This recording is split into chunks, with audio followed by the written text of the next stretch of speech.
letto.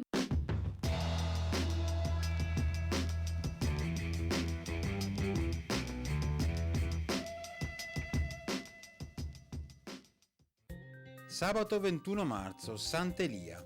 È l'81esimo giorno dall'inizio dell'anno, ne mancano 285 al termine.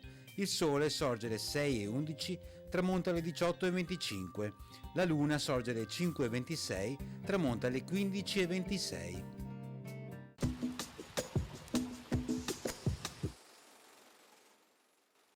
Primo libro stampato a Padova. I tipografi Bartolomeo di Valdezocco e Martino de Septem Arboribus pubblicano La fiammetta di Giovanni Boccaccio. Insieme i due soci stamperanno 9 opere, tra le quali Il guerrin meschino e Il canzoniere di Francesco Petrarca.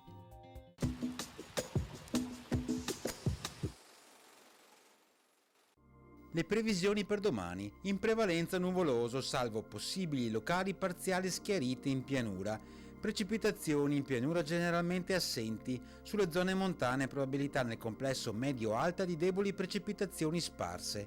Limite delle nevicate al mattino variabile tra i 900 e i 1500 metri, in successivo calo nel pomeriggio mediamente fino a 600-800 metri, non si esclude qualche fiocco di neve temporaneamente anche nei fondovalle.